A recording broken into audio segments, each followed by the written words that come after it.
I'm presenting the first question of my evaluation, which is, in what ways does your media product use, develop or challenge forms and conventions of real media products?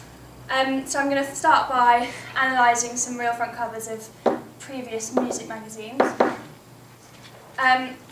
Okay, so the first front cover, so when looking at front covers, there are specific conventions and key features that you need to look out for. Some key features would be things like the masthead.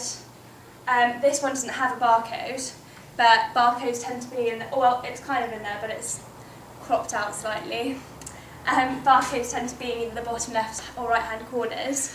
Slugs, editorial pillars, page numbers, and so on. I found that all the front covers shared sort of similar features, so I knew that I wanted my magazine to follow these basic codes too, as I felt that if I followed these basic codes, it would make my magazine look more realistic, making it more appealing to potential readers.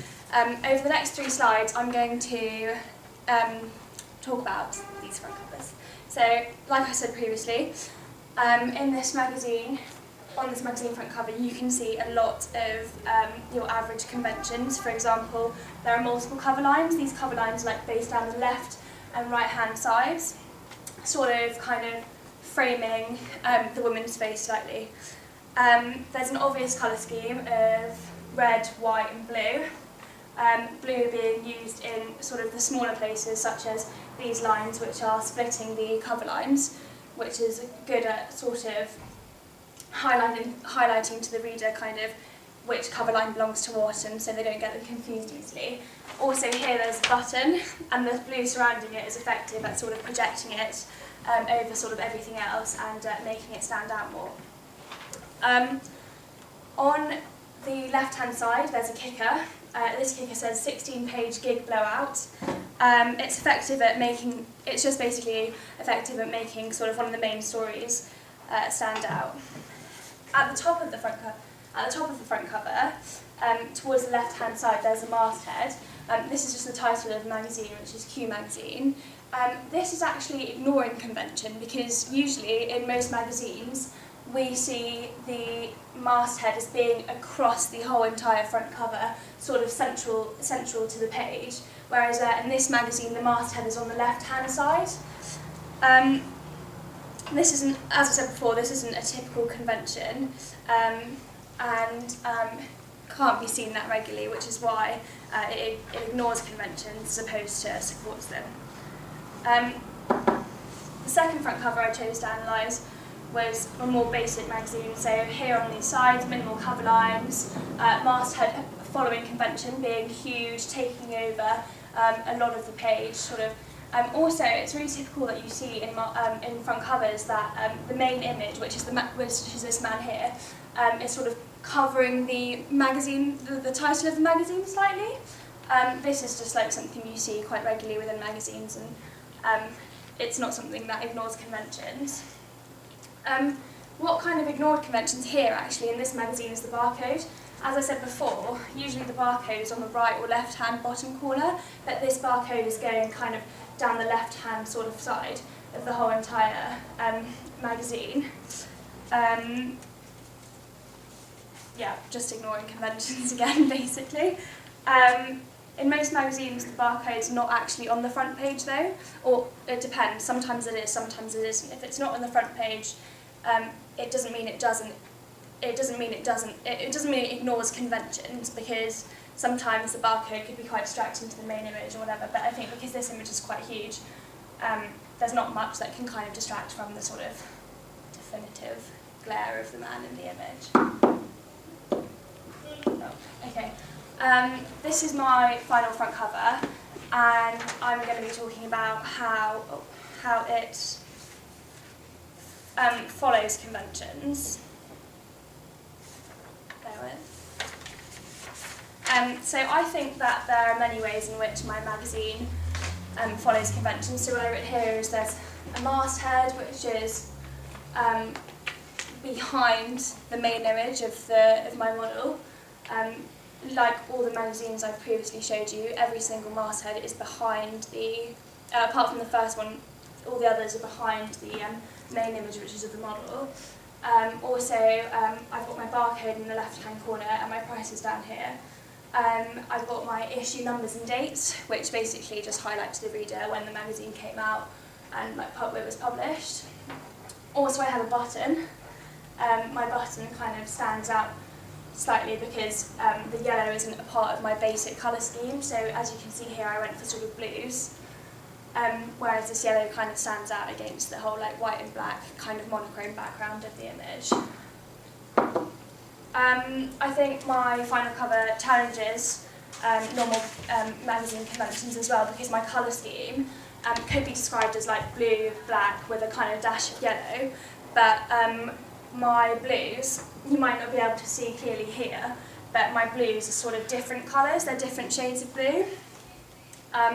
I think this challenges normal conventions because usually you see in magazines, when you're looking at a colour scheme, it's kind of one of three colours. So the other ones were red, blue and white, or red, black and yellow, but this one's kind of, yes, blue, black and a dash of yellow, but blue as in light blue, dark blue, navy kind of thing. But just the reason why I did this was just because for me personally it was just more about making it to look more like aesthetically pleasing, and I thought the colours before I put any cover lines on it were quite plain in the sense that it was just black and white, and my title I didn't want really to give it, or my masthead, sorry, I didn't really want to give it a bright colour because I felt as though it was the one thing, you want people to know what magazine they're reading, so I didn't want to make it too colourful because I felt like it actually was some sort of way it would have been washed back by the background.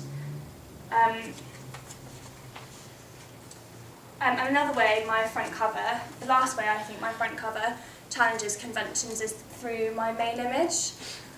My main image is a mid-shot, whereas all the front covers you've seen have been close-ups. So talking of DPSs and how these challenge or kind of go with conventions, firstly, some of the conventions you look for within DPSs are drop caps. And these highlight like the start of the article, sort of like the main words kind of you want to point out. You're looking for pull quotes, which is kind of like this thing here. Pull quotes basically are part of the article itself, however they are just taken and made bigger as part, basically presented as the most like exciting part of the article, highlighting to the reader like kind of one of the best bits of the article or whatever. The way this article ignores convention is its main image. Usually in DPSs you find that images are taken up, but basically take up the whole page, if not like developing onto the second page slightly. Whereas this image is really small because the body text, there's lots of it.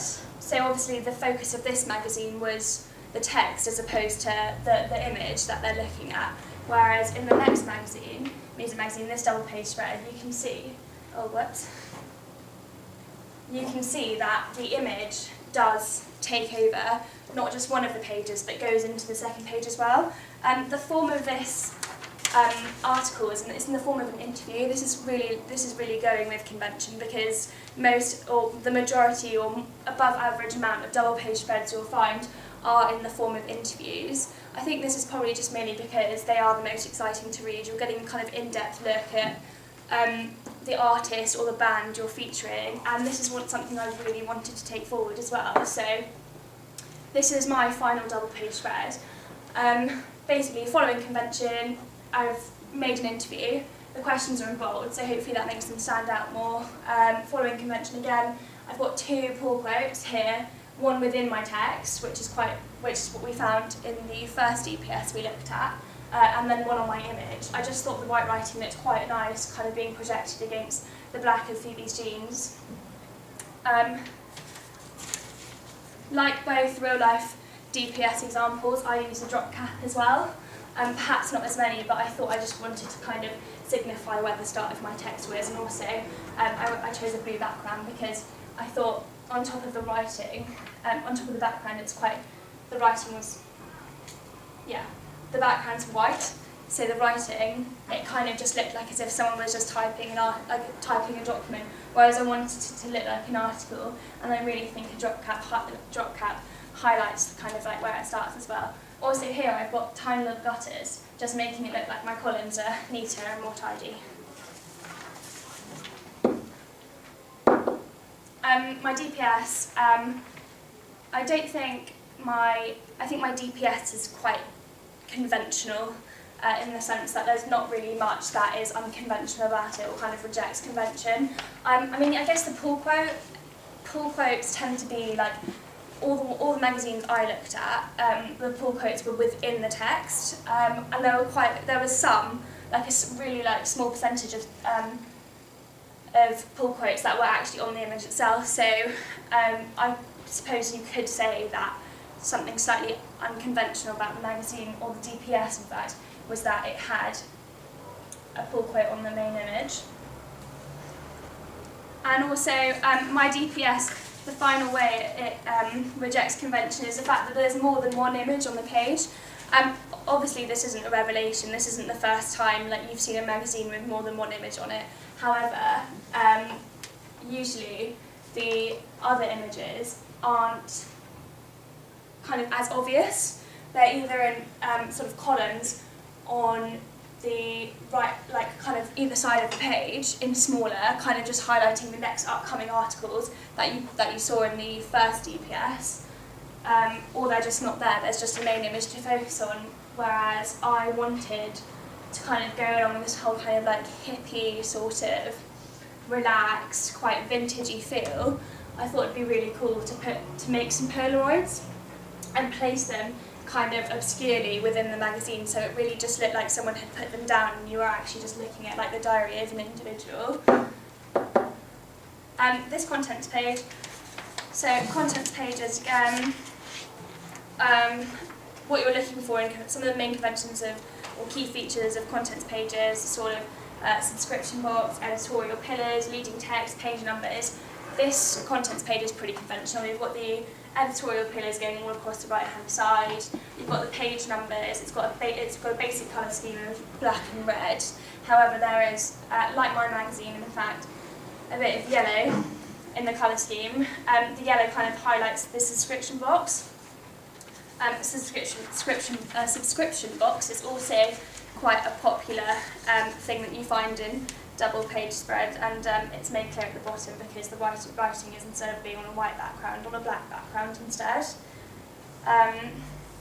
The one way this magazine I think challenges convention is there's one main image, whereas in most contents pages you tend to find more than one image because the images that you're putting onto the contents page are kind of highlighting to the reader further articles within the magazine, whereas this one there's only one image, which kind of, you could argue, gives the impression that this magazine was maybe more of a sort of had more of a bit of an intellectual readership, where they cared a bit less about kind of the aesthetics of the magazine, but instead kind of really focused on the content and the stories. And as you can see here, there's lots of stories, and it's been cut off a little bit, but you can see all these these are all names of artists that have been featured, each one as well, again having a page number down the side, which just highlights to the reader what page the article is going to be on.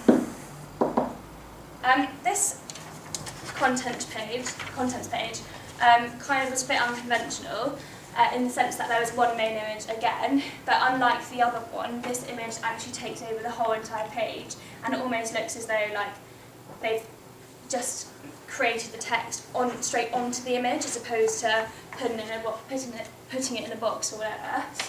Slightly less obvious, you've got two main editorial pillars here.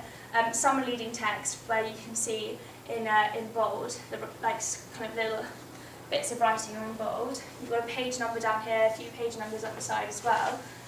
But this magazine, some magazines choose to create two contents pages, so I think this is probably the first page of a double page contents page because of the fact that there is so minimal writing and stuff, and they're not really highlighting what the main stories are. So this is my final cover page, and I believe it follows major conventions because I've got the editor's notes, editorial pillars, leading text, page numbers. Basically, I followed a kind of colour scheme again of going with white, black and blue, so that's following convention because all magazines have some form of colour scheme. However, I think my final content page at the same time ignores convention as well, because although, like I said earlier, it's strange to have one main image, I have 7 images on my contents page, which could be quite confusing, because these ones are all down the side, but these ones are just sort of placed there. These are the Polaroids from my double page spread. I thought I'd put them on my contents page next to the article that they're in, so that readers can see that they are joined, because you can see this from the fact that the writing, I've made sure it goes over, so the Polaroid is underneath the writing, and the Polaroids are kind of positioned to be overlapping the picture, which is also within my double page spread as well.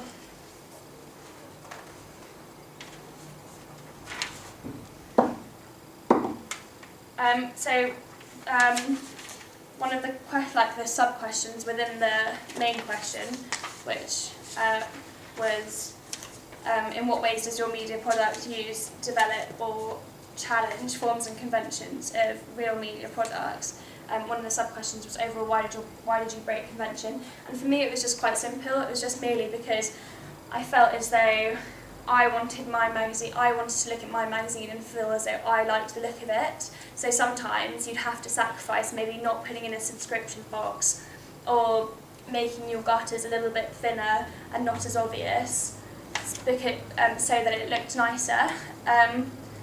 And also, I think the main sort of, the main way I ignored convention was probably the most in my front cover, just in the sense that I had quite a few different colours on the front cover, whereas usually, like I said before, it's just stuck to kind of a normal 3 or 4 colour scheme.